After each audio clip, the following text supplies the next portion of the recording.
Hi! In front of me is Lenovo TAB M10 Plus, and today I would like to show you how you can switch on or off auto rotation on this device.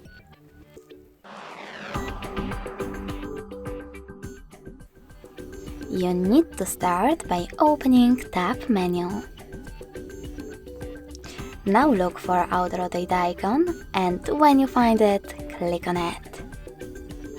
As you can see, mine is now gray. That means that auto rotation is disabled, but you can always enable it by tapping on the same shortcut again. If you want to, you can always go into settings instead.